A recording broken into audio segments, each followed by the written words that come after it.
es el Rey de Reyes, el Señor de Señores, Jesucristo, nombre que está por encima de todo nombre, el nombre de Jesús, el nombre de Jesús, el nombre de Jesús. ¿Qué tal, queridos hermanos y amigos? Les habla el Padre Pedro Núñez y bienvenidos a este su programa, Conozca Primero su Fe Católica. Hoy, como de costumbre, vamos a tener un programa cargado de bendiciones para todos y cada uno de ustedes. Pero antes de hacer absolutamente nada, hermanos, vamos a ponernos en presencia de Dios, vamos a reconocer lo importante que es Dios para nosotros y le pedimos al Señor con todo nuestro corazón que Él sea lo más importante, la prioridad por excelencia en nuestra vida. Hermano que me escuchas, hermana que me escuchas, vamos a orar. Padre Santo, Padre bueno, Padre amantísimo, gracias, oh Dios. Gracias por amarnos tanto, Señor. Gracias porque, como dice tu santa palabra, aunque los montes se vengan al suelo y las colinas se caigan, Señor, tu amor por nosotros no pasará. Si estuviéramos conscientes de esa realidad, mi Dios, de que somos amados por ti, de que somos importantes para ti, Señor, de que valemos tu sangre, Señor, valemos tu sangre, mi Dios, valemos tu sangre, mi Dios. Somos infinitamente preciosos ante tus ojos, Señor, somos la niña de tus ojos, dice tu santa palabra. Gracias, oh Dios, por amarnos al extremo. Gracias, Señor, no solamente por amarnos al extremo, pero por mostrarnos, mi Dios, que nos amas hasta el extremo. Yo te pido, Señor, por este hermano que siente que nadie le ama, por esta hermana que se siente sola, Señor, que se siente con ansiedad, se siente deprimida. Sé tú, Padre Santo, sé tú, Señor, su consuelo. Que sepa que tanto nos has amado, mi Dios, que lo has dado todo. Entregaste a tu Hijo, Señor. Entregaste lo más amado.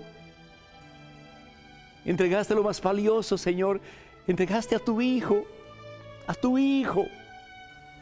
¿Cuántos padres y madres entregarían un hijo o una hija para salvar a alguien, Señor? Tú entregaste a tu Hijo, mi Dios, al santo, al puro, al perfecto, para que muriendo en una cruz por nosotros, nosotros tengamos la oportunidad, la posibilidad de tener un día la vida eterna, la gloria, Señor, el cielo, mi Dios, y aquí en la tierra, Señor, llenarnos más y más de tu presencia de tal manera que podamos decir: es Cristo quien vive en mí. Es Cristo quien me levanta cuando estoy caído. Es Cristo quien me libera cuando estoy atado. Es Cristo quien me da la certeza de que no estoy solo, aun en los momentos más duros, de mayor tribulación, de más terrible dolor. Jesús está conmigo. Dilo conmigo, hermano. Dilo conmigo, hermana. Jesús está conmigo. En este momento de dolor, Jesús, tú estás conmigo.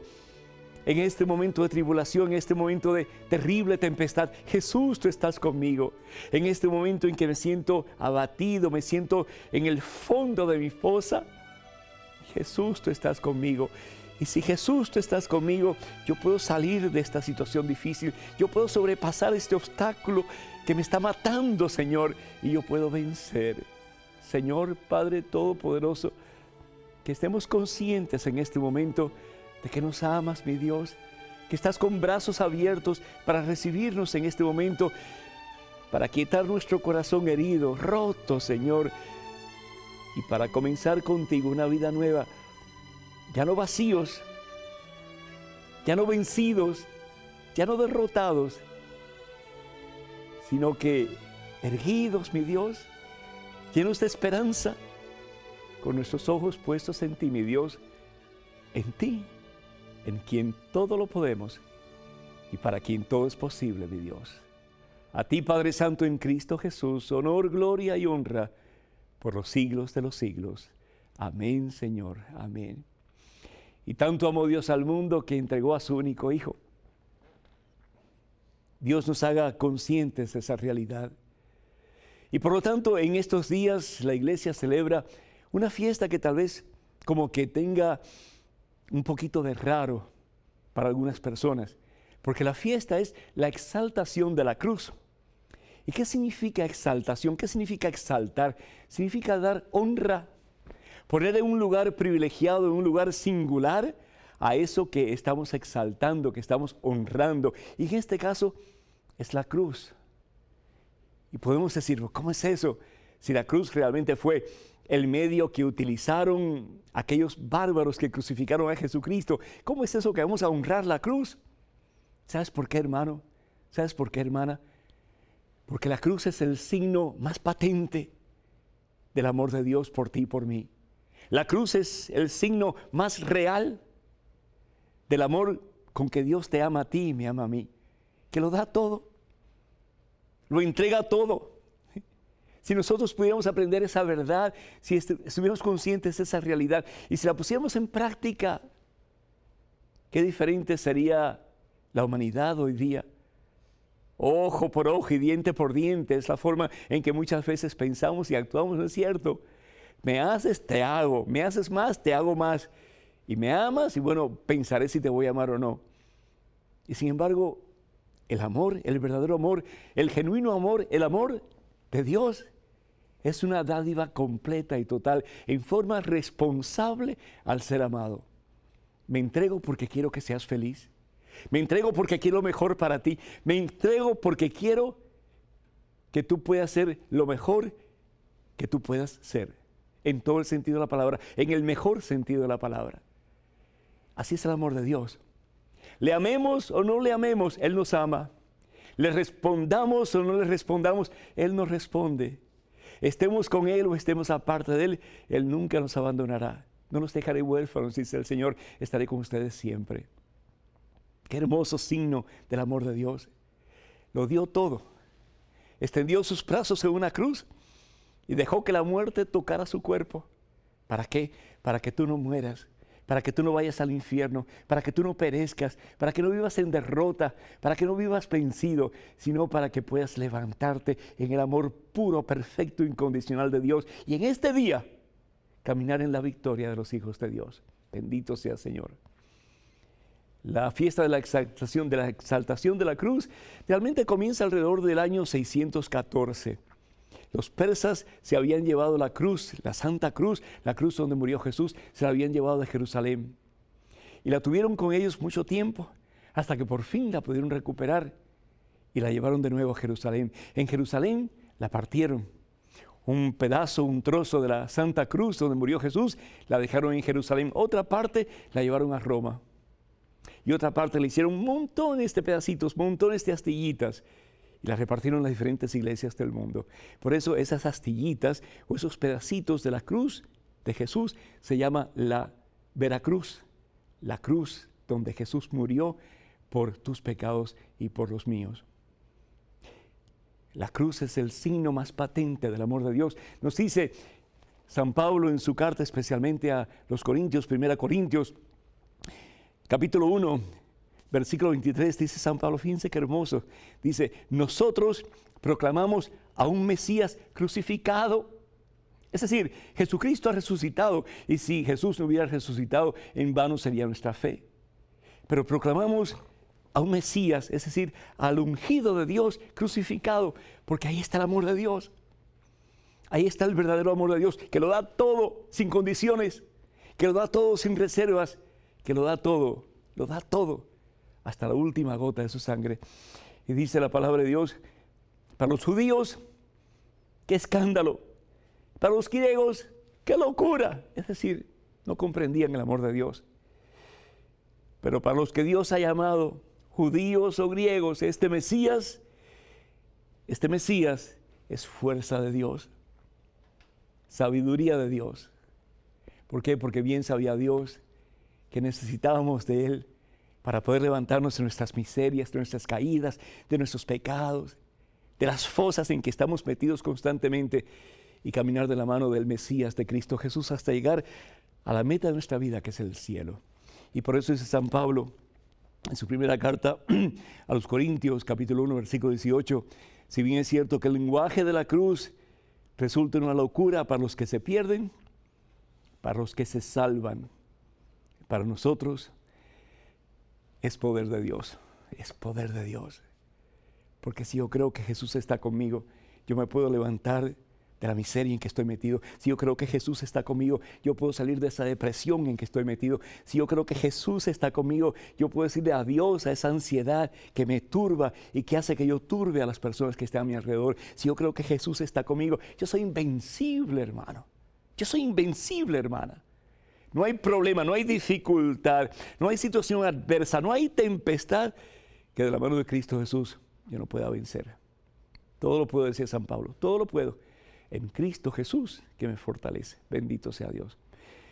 Me gusta mucho la historia de un primer ministro de Inglaterra, del Reino Unido, apellido George.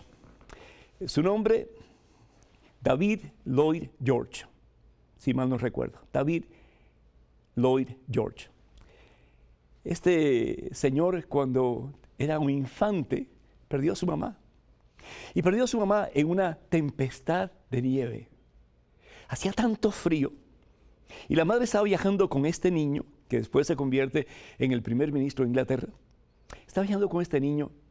Y la tempestad de nieve era tan fuerte, tan espesa, que los dos peligraban ante esa realidad y estaban por morir. ¿Qué hace la madre? Se quita todo lo que tiene. Se quita sus abrigos, se lo quita todo y envuelve al niño con todos esos abrigos. Ella se queda desnuda, hermano, y mete al niño debajo de una roca. Al día siguiente la encuentran, ella estaba tiesa, congelada, estaba muerta. Pero el niño estaba bien, estaba vivo. Pasó el tiempo, él estuvo muy lejos de Dios, pero bendito sea Dios, en un momento de su vida, Dios lo rescata. Y él vuelve a creer en Dios, pone su fe nuevamente en Dios. Y ya terminando su vida, cuando estaba ya a punto de morir, dijo una cosa que ha quedado en la historia para el resto de la humanidad. Me voy a morir, pero sé que voy a ver a las dos personas que más me han amado en este mundo. A mi madre, que murió por mí, y a Jesucristo, que abriendo sus brazos en una cruz, lo dio todo, para que yo no muera, pero para que pronto lo pueda ver a Él y recibir de sus santas manos, manos que se dejaron crucificar por amor a mí, recibiré de sus santas manos la corona de la victoria, la corona de la vida eterna, que es el cielo. Patente, real, poderoso el amor de Dios en el signo de la cruz. Por eso exaltamos la cruz, porque la cruz es el medio que Jesús ha utilizado para llevarnos al cielo. Cuando tengas una tentación, cuando sientas desfallecer, cuando sientas que ya no tienes fuerzas para seguir adelante, ni siquiera para levantar al cielo una oración, haz la señal de la cruz. Y vas a ver cómo Dios te da poder, cómo Dios te da fuerza, cómo Dios te da autoridad ante el enemigo. Y vas a poder caminar en victoria. La señal de la cruz, el signo de la cruz, la realidad más patente, más certera, más verídica del amor de Dios por ti y por mí también.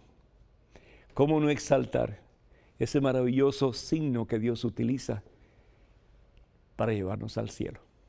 Bendito sea Dios. Hermanas y hermanos, me encantaría que se hicieran miembros de la página de este servidor en Facebook. Constantemente estoy enviando información, pasajes bíblicos, pensamientos que les puedan ayudar en su crecimiento, en su relación con el Señor Jesús. Para hacerse miembros de esta página, vayan a facebook.com/EWTN Español. Repito, facebook.com/EWTN Español. Y nos haremos amigos y compartiremos mucho, especialmente la presencia de Dios. Vamos a una pequeña pausa, regresamos en cuestión de momentos. Hermanas y hermanos, por favor no se vayan, quédense con nosotros.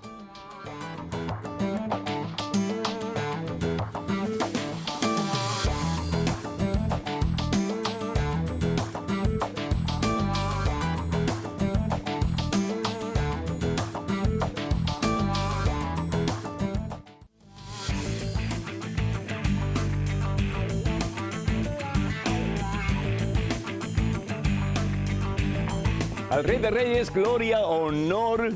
Al Rey de Reyes, todo lo que podamos pensar e imaginar para Él lo mejor, porque Él es el Dios y Él es el Rey del universo, y a Él la gloria, la honra y el poder. Hermanas y hermanos, bienvenidos a este programa una vez más. Soy el Padre Pedro Núñez y gracias por estar con nosotros aquí en este programa, su programa, Conozca Primero su Fe Católica.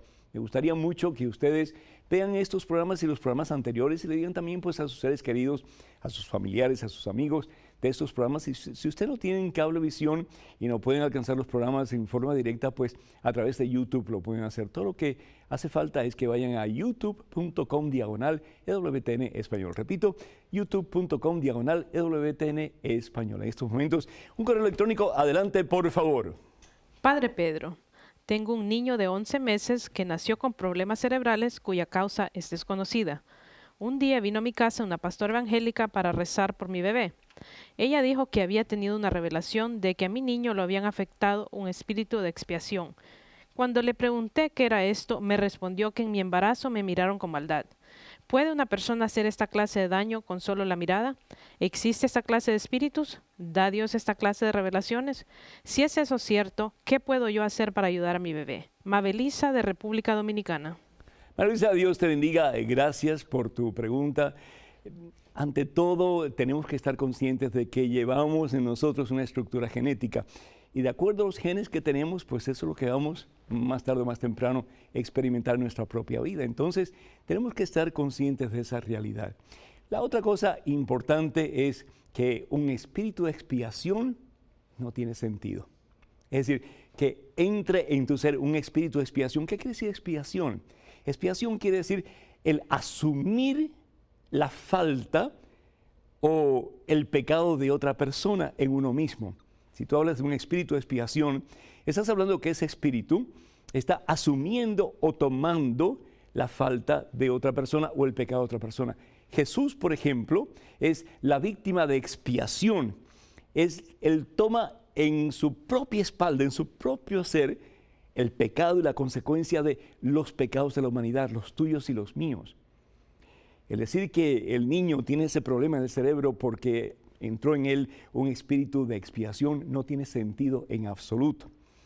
Cuando se habla, por ejemplo, cuando la pastora habla acerca de que pues este niño por el mal deseo, por la mala mirada de alguien, pues recibió este defecto, este problema, hasta cierto punto puede ser cierto. Es decir, el mal está a nuestro alrededor y nosotros podemos convertirnos en instrumentos de bien o instrumentos de mal. En este caso puede ser que el niño ha sido afectado por alguien que le deseó mal o por alguien que pues pensó mal en él o en fin, cosas así.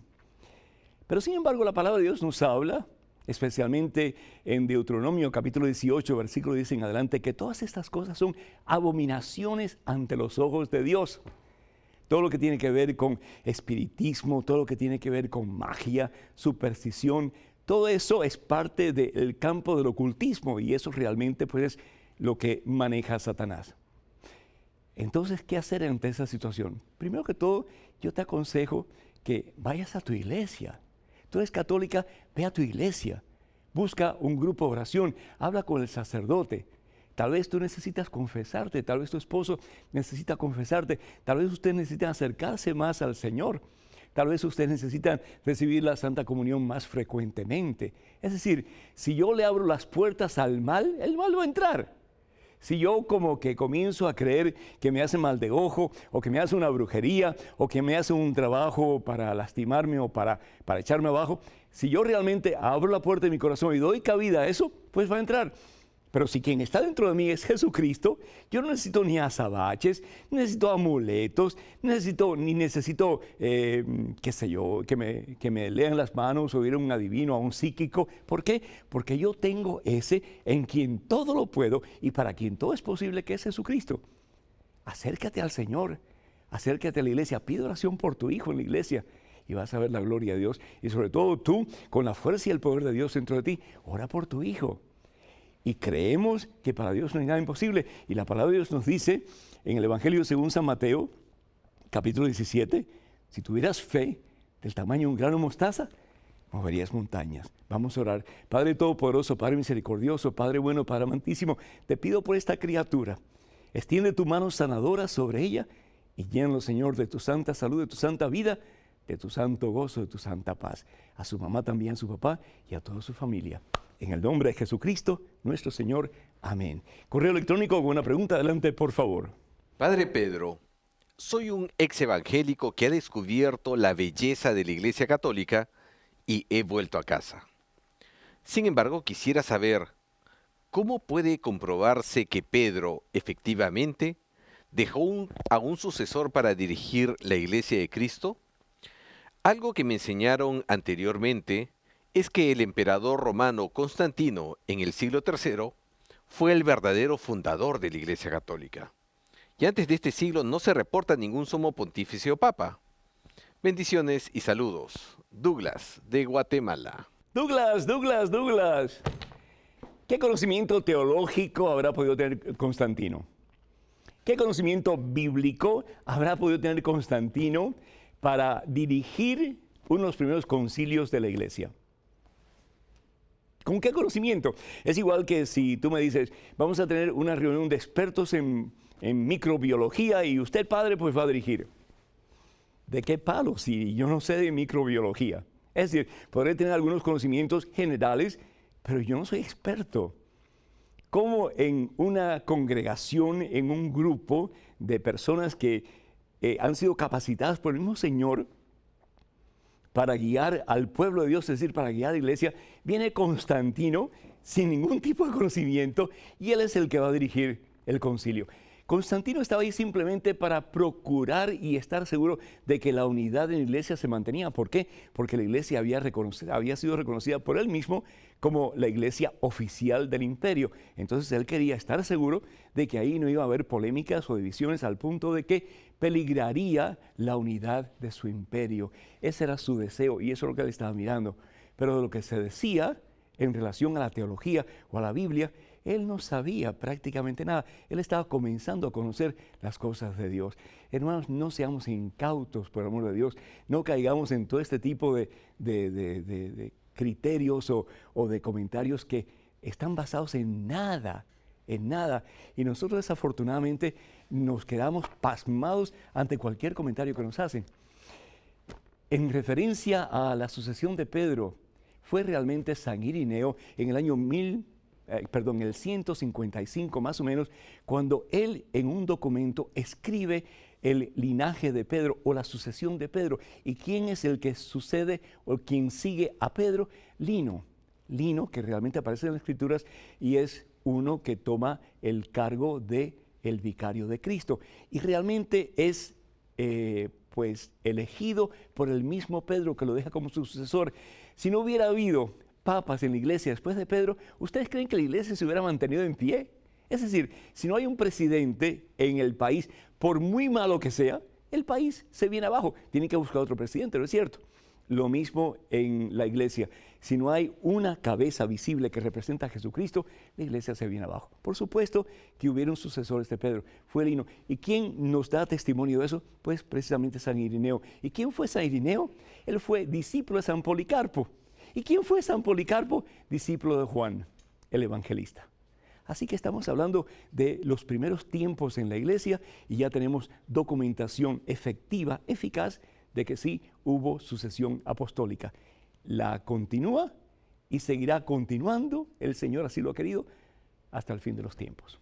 En estos momentos, otro correo electrónico. Adelante, por favor. Felicidades, Padre Pedro. Me gustaría que hablara un poco sobre cómo Dios se lleva a Enoc, Elías y Moisés. ¿A dónde van ellos o en qué plano quedan después del final de sus misiones? Estoy confundida.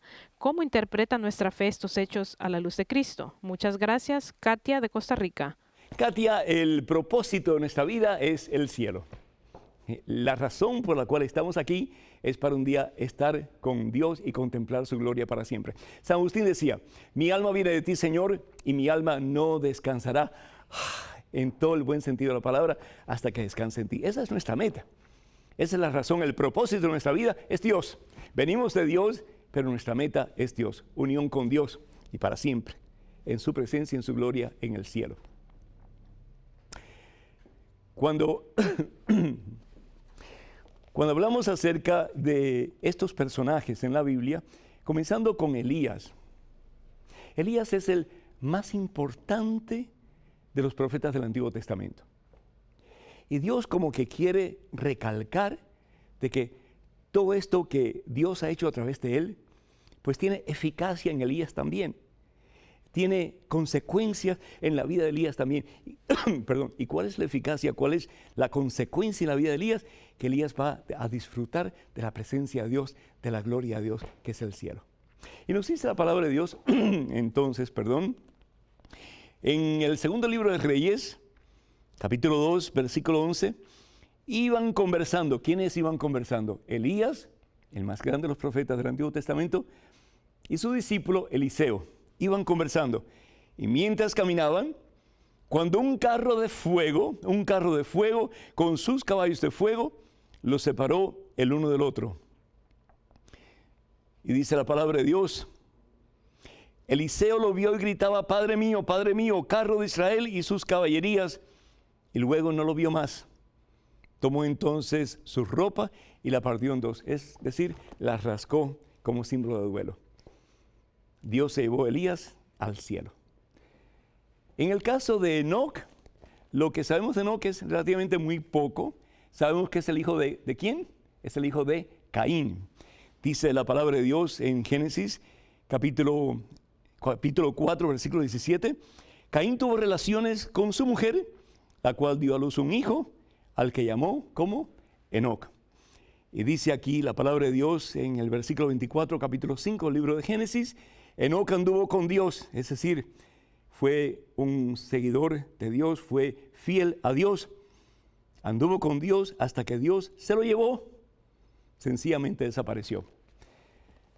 ¿Qué quiere decir esto? ¿Que se lo llevó al cielo? Pues puede ser lo más probable, pero también decimos nosotros cuando una persona muere, ¿y cómo está fulano de tal? Dios se lo llevó, es decir, se murió. Así que no tenemos una certeza de que fue asunto al cielo como en el caso de Elías. Lo que sí sabemos, por ejemplo, de que tanto Elías como Moisés pues estaban en la presencia de Dios. Aquí dice en el capítulo 17 del Evangelio según San Mateo, que cuando Jesús fue transfigurado, habían dos personajes del Antiguo Testamento que estaban con él. ¿Quién eran? Elías y Moisés. Tenemos que tener un poquito de cuidado aquí, porque todos los profetas, los jueces, la gente justa del Antiguo Testamento no pudo ir al cielo hasta después de la resurrección de Jesucristo. Pero como en Dios no hay tiempo, Elías y Moisés estaban frente a Jesús ya en el cielo, ya en la gloria de Dios. Entonces es importante estar conscientes de que Jesús es el único camino al Padre. Y el camino al Padre Jesucristo nos da a través de su pasión, su muerte y su resurrección. Pero como Dios está fuera del tiempo, ya estas personas estaban salvas, estaban en la presencia de Dios, estaban en la gloria de Dios, habían concluido la razón y el propósito de sus vidas, que es unión con Dios. En estos momentos quiero decirles, hermanas y hermanos, que me encantaría muchísimo que ustedes se hagan miembros de la página de este servidor en Facebook.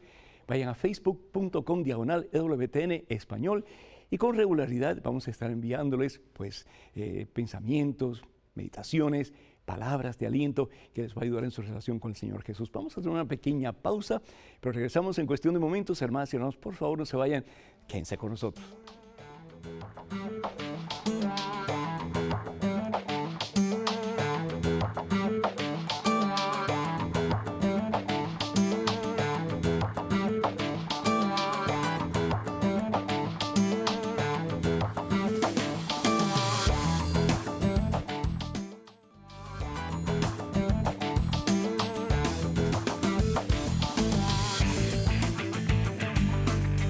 Ya alabamos el Rey de Reyes. Bienvenidos, hermanas y hermanos, a este su programa Conozca Primero su Fe Católica.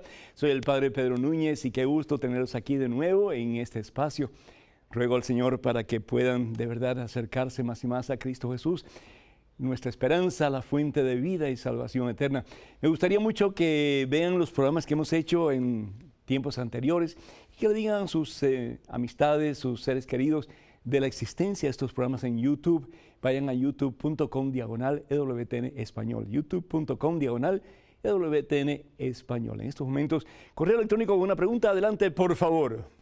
Padre Pedro, soy venezolana y ahora vivo en Alemania. Estoy estudiando y tengo un grupo de amigos latinos que son muy chéveres, pero ellos dicen que la marihuana no es dañina ni adictiva. ¿Cómo puedo hacer para convencerlos de lo contrario? A veces les he hablado de Jesús, pero me ven como una cosa rara y me he dado cuenta de que para ellos todo es relativo. ¿Me puede dar un consejo? ¿Cómo puedo manejar esta situación? Sara, desde Alemania. Sara, la marihuana es adictiva y punto. Y se han hecho muchísimos exámenes y se han comprobado que realmente que la marihuana tiene pues productos adictivos, tóxicos. Y no solamente te hacen adicta pues a esos tóxicos, pero también tienen el mismo efecto el fumar marihuana que fumarte un cigarrillo, que te intoxica, que te lastiman los pulmones y hasta puede producir cáncer. Las personas que no quieren estar conscientes de esa realidad, pues ni modo. Jesús dice, hay ciegos, ¿por qué? Porque no quieren ver, hay sordos, ¿por qué? Porque no quieren oír. Tú bien dices que todo es relativo para ellos. Entonces, ¿qué significa eso? Que si a uno le gusta hacer tal cosa, lo hace aunque se muera. Y al otro le gusta hacer otra cosa, aunque sea una abominación ante los ojos de Dios, la va a hacer. Porque al fin y al cabo es el mismo pecado de nuestros primeros padres, la soberbia. Yo hago con mi vida lo que a mí me da la gana. El problema es que no solamente nos afectamos nosotros, pero afectamos a un sinnúmero de personas más. Yo conozco desafortunadamente personas, no voy a mencionar nombres, nada por el estilo, pero que están casados y que su cónyuge fuma y estas personas pues tienen cáncer. Es decir, mi pecado no solamente tiene repercusión negativa en mi persona, pero va a tener repercusión negativa en muchas otras personas más. Hay un químico en la marihuana que se llama alquitrán y eso es precisamente lo que produce estos tóxicos y estas posibilidades de cáncer en las personas, especialmente en los pulmones. Así que muchísimo cuidado, Sara, muchísimo cuidado. Dime con quién andas y te diré quién eres. Puede ser muy chévere estas personas, pero ten cuidado de que no te arrastren ellos a la misma vida, al mismo estilo de vida que están llevando ellos, porque puede ser dañino para ti en múltiples formas, En lo que se refiere a tu testimonio de vida y decirles a ellos de que Jesucristo está vivo, de que Jesús es nuestra esperanza y que en Él tenemos victoria y vida eterna, sigue diciéndolo. La palabra de Dios, segunda carta de San Pablo a Timoteo, capítulo 4, versículo 1 en adelante, dice, predica a tiempo y es tiempo, Sara, no tengas miedo de predicar a Jesús, no tengas miedo de proclamar las maravillas de ese que nos ha sacado de la oscuridad, nos ha llevado a la luz admirable, que es Jesucristo. Y yo te invito para que estés consciente, dice la palabra de Dios, perdón, en el Evangelio según San Mateo, capítulo 6, versículo 10 en adelante, dice la palabra de Dios, capítulo 5, algo me decía que estaba equivocado lo que estaba diciendo.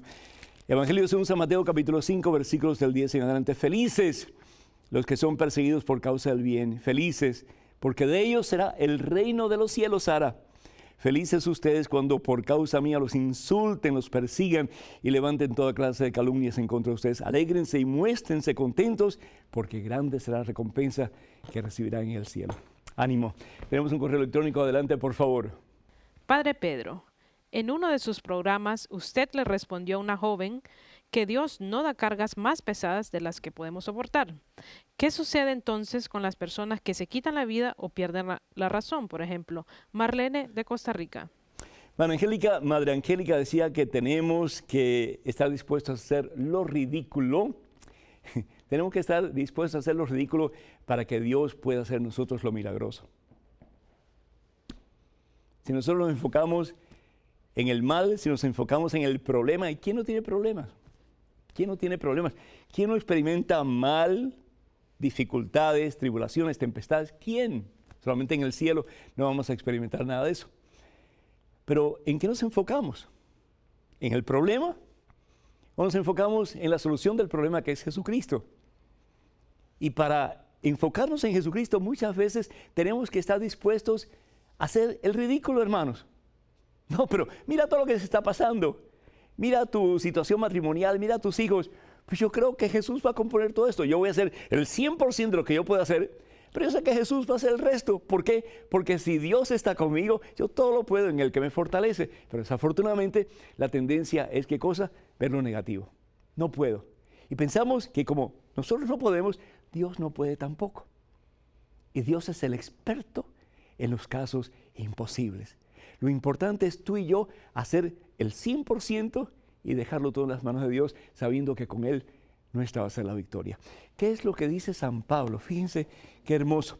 En la segunda carta de San Pablo a los Corintios, segunda carta de San Pablo a los Corintios, el capítulo 12. Vamos aquí un momentito. Segunda carta de San Pablo a los Corintios. San Pablo estaba pasando por una situación muy difícil. No sabemos cuál era exactamente su situación, pero después de haber tenido una experiencia gloriosa del cielo, él tuvo una experiencia gloriosa del cielo. ¿Qué es lo que pasa? Dice, se me fue clavado en la carne un aguijón. Se me fue clavado en la carne un aguijón. ¿Cuántas veces tú no has tenido aguijones en tu carne? ¿Cuántas veces no has tenido problemas, dificultades bien serias en tu carne? ¿Y qué has hecho? ¿Te has fijado en el problema o has comenzado a ver la solución del problema, que es Jesús? Dice, verdadero delegado de Satanás, cuyas bofetadas me guardan de todo orgullo. 3 veces. Para el judío, el número 3 significa multiplicidad de veces. 3 veces le rogué al Señor que alejara de mí. Y el Señor me dijo, te basta mi gracia. Te basta mi gracia. Es decir, tu confianza en mí. Por eso me alegraré. Porque cuando soy débil, sé que soy fuerte, pues todo lo puedo en el que me fortalece. Todo. Y ahí reitera San Pablo en Filipenses capítulo 4, versículo 13, que todo, si ponemos nuestra fe en Él, todo lo podemos en Cristo que nos fortalece. En estos momentos otro correo electrónico, adelante por favor. Padre Pedro, a un hermano de mi grupo de convivencia cristiana, le criticamos porque al sacerdote de nuestra parroquia lo llamaba por su nombre. A nosotros nos parece una falta de respeto, pues él es un ministro de Dios. Él nos dijo que una vez un sacerdote le dijo que no le diga Padre, pues Padre es solamente nuestro Dios que está en los cielos, tal como dice la Biblia. ¿Qué debemos hacer? Franklin, de Chontales, Nicaragua. Franklin, Dios te bendice y muy interesante, muy buena la pregunta. La palabra de Dios exactamente, Jesús dice en el Evangelio según San Mateo capítulo 23, versículo del 8 en adelante, no llamen a nadie maestro, así que los niños de la escuela no pueden llamar a sus mentores maestros, no llamen a nadie padre y no llamen a nadie tampoco guía o doctor, porque solamente hay uno que es Dios. Tenemos que aprender a leer la Biblia no solamente el texto, es decir, el pasaje bíblico, sino que en el contexto en que ese pasaje bíblico está dado. Alguien decía que el texto sin el contexto es puro pretexto. Es decir, vamos a malinterpretar la palabra de Dios. Entonces, tenemos que conocer el contexto. ¿Y cuál es el contexto en que Jesús está dando este mensaje a unos fariseos, a unas personas que se creían hasta más importante que Dios? Es decir, ellos pensaban que lo sabían todo. Ellos pensaban que eran los mejores y ellos pensaban que solamente ellos eran los justos y nadie más. Y por eso se hacían llamar con diferentes títulos y diferentes adjetivos, calificativos. ¿Por qué? Porque ellos pensaban que ellos eran lo mejor, la crema de la crema. Y sin embargo Jesús le dice, bájense de esa nube. Es decir, ustedes ni son tan santos, ni tan puros, ni tan perfectos. Solamente hay uno que es santo, solamente hay uno que es puro, y solamente hay uno que es perfecto, que es Dios. En el caso del sacerdote, pues, si él dijo eso, tal vez lo dijo en broma, o si lo dijo de verdad, pues no comprendió muy bien el contexto de la Santa Biblia, porque al fin y al cabo, todo papá biológico se le debe llamar padre, porque ha cooperado con el plan de Dios para la paternidad de sus hijos. El padre espiritual, el sacerdote, ha cooperado con Dios para la vida espiritual que recibimos, la vida de Jesucristo en nosotros. Somos padres, pero padre solamente es uno, que es Dios. Así que ese contexto bíblico tenemos que tener bien en claro.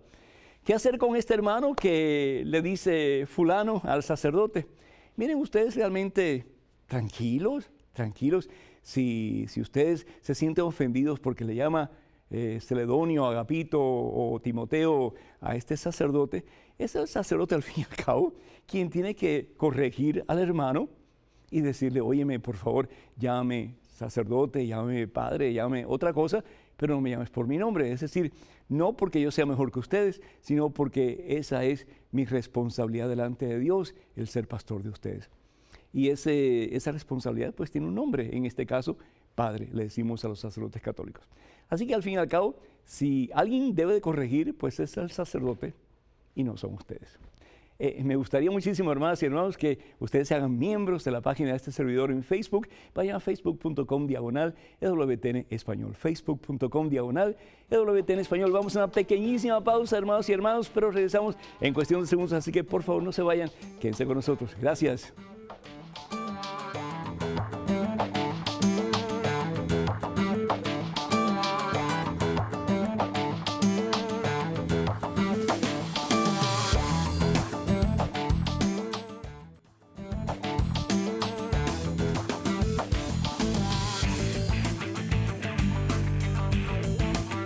Gloria al Rey de Reyes, gloria al Señor de Señores.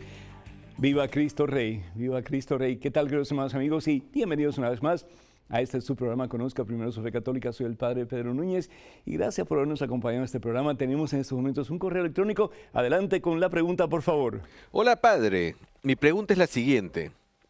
¿Por qué llamarse carismático para después hacer lo que hacen los protestantes? Es decir, buscar las formas de sentir el Espíritu Santo en una vigilia o retiro, cuando en la Eucaristía Dios se hace presente físicamente.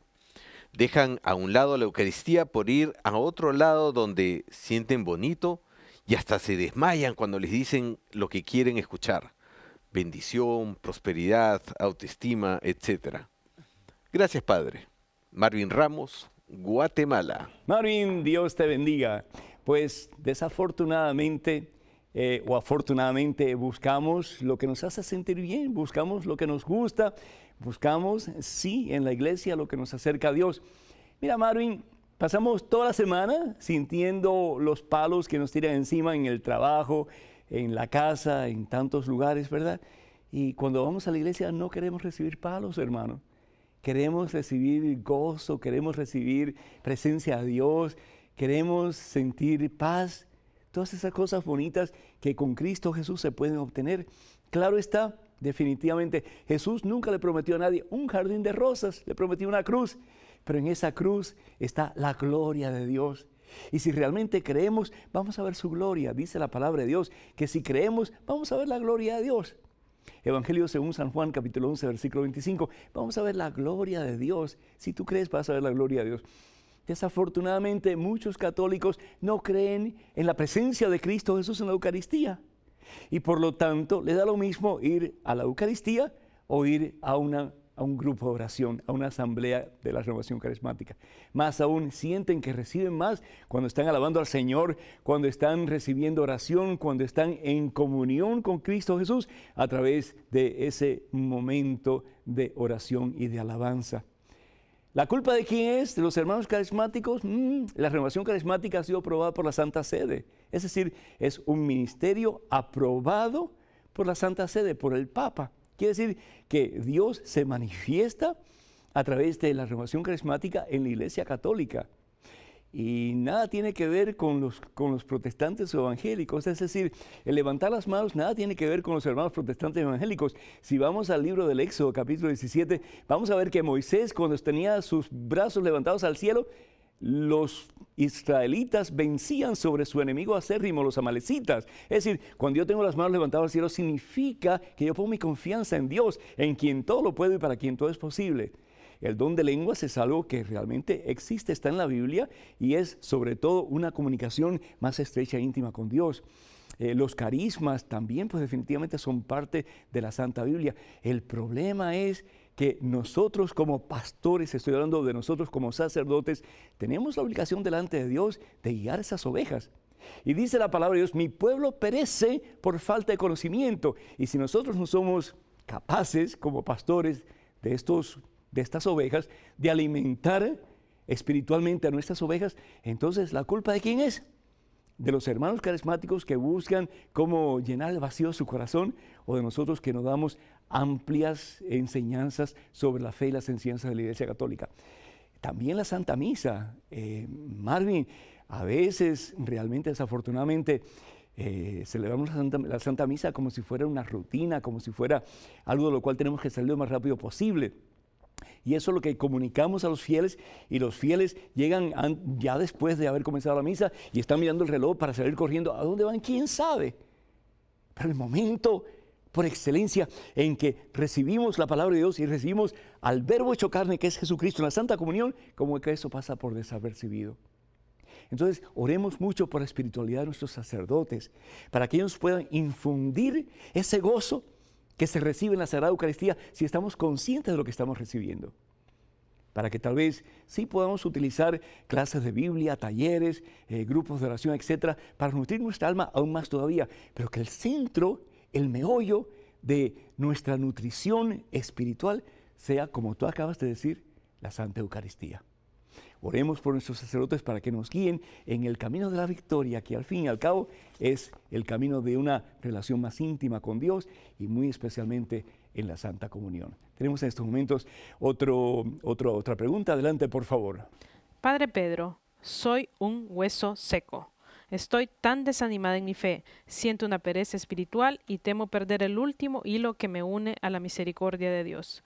¿Qué hago para retomar nuevamente mi relación con lo divino? Tengo miedo, ayúdeme por favor. Muchas gracias, Alma. Alma, el doctor Pedro te dice: Alma, ¿cómo está tu alma, hermana? ¿Cómo está tu alma? Está nutrida, está fuerte a través de los sacramentos que recibes, a través de la lectura de la palabra de Dios que diariamente haces, a través de una oración de verdad de una hora y media en que te olvidas de todo para estar concentrado en Cristo Jesús, a través de tus obras de misericordia, de ayudar al necesitado, al hambriento, al sediento, al desnudo, etc. ¿O estás tú tan concentrada en tu problema, en tu necesidad, que te olvidas de enfocarte en Cristo Jesús? ¿Cómo está tu alma, Alma? ¿Cómo está tu alma? ¿Está fuerte? ¿Está musculosa? ¿Está saludable? ¿O está toda desbalanceada y toda raquítica? Depende de ti, hermana. Y eso no solamente te lo digo a ti, se lo digo a todos y me lo digo a mí también. Tenemos que tener disciplina. Tenemos que tener disciplina en nuestra relación con el Señor, si no, perdemos hasta el último hilo. Y nadie te puede salvar. Es decir, el Dios que te creó sin tu consentimiento no te puede salvar sin tu consentimiento. Decía San Agustín de Hiponia, ¿y cuál es el consentimiento que le tenemos que dar a Dios? Pasar tiempo con Dios. Recuerdo la vez que hablé con Madre Teresa de Calcuta y le dije: Madre, ¿cómo es eso posible que usted puede estar tan cerca a Dios? Y me dijo así, ¿verdad? Con su manera tan humilde, estando con Dios, pasando tiempo con Dios. Sencillo como es.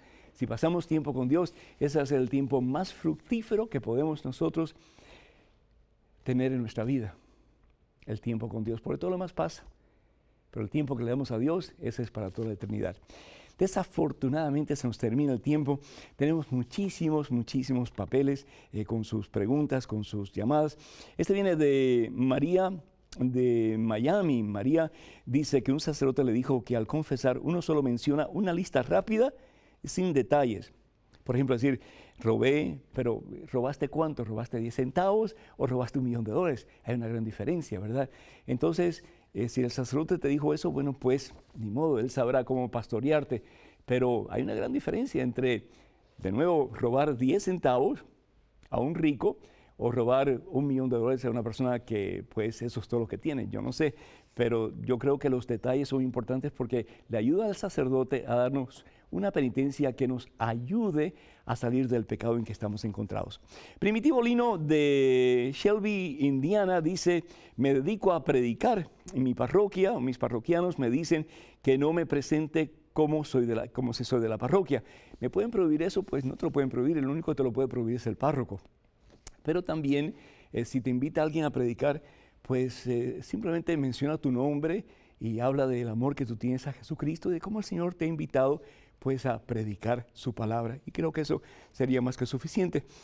Alejandrina Estrada de California dice: ¿qué hacer para luchar contra los comentarios negativos que hace la prensa sobre el Santo Padre? Mira, nadie es monedita de oro, y el Papa, que está a los ojos del público mundial, pues va a ser criticado, como va a ser elogiado también. ¿Qué hacer? Orar por él. Y si es posible, pues si lo que han dicho es algo que realmente es ofensivo, pues escriban cartas, tanto al editor como a la persona encargada de noticias. Eso puede ayudar muchísimo. Yo creo que sí. Anónimo de Illinois dice, ¿qué pueden hacer los padres que tienen hijos homosexuales? Ya que ellos se sienten rechazados por la religión y los critican. No es la religión, es Dios que claramente nos dice que toda relación sexual fuera del matrimonio es fornicación. Y si vamos a la carta de San Pablo a los Gálatas en el capítulo 5, vamos a ver que San Pablo dice en el versículo 19 que la fornicación pues es un acto de desobediencia a la voluntad de Dios, que lo que quiere es que el hombre y la mujer en estado digno de matrimonio pues puedan consumar su relación y su amor uniéndose en el santo acto de sexualidad. Todo lo demás pues está en contra de la voluntad de Dios y por lo tanto toda relación sexual fuera del matrimonio está en contra de la voluntad de Dios y por lo tanto es un pecado serio. Y Marta Cruz de Matagalpa, Nicaragua, dice, ¿a dónde van las almas de los difuntos si están vagando por la tierra? No, Marta, o van al infierno, o van al purgatorio, o van derechitas al cielo. Pero vagando por el mundo, nada de eso, porque eso no es de Dios, ni está en la Biblia tampoco. Desafortunadamente, hermanas y hermanos, el tiempo se nos va demasiado rápido. Pero ha sido un privilegio, un gozo de verdad haber estado con ustedes en este programa Conozca Primero su Fe Católica. Recuerden EWTN, recuerden orar por este ministerio, recuerden sus donaciones y muchísimas gracias por todos aquellos que aportan para que este programa se pueda seguir llevando adelante y muchos más. Que la bendición de Dios Todopoderoso, Padre, Hijo y Espíritu Santo esté con ustedes hoy y siempre. Que pasen un día muy feliz y hasta el próximo miércoles, Dios mediante.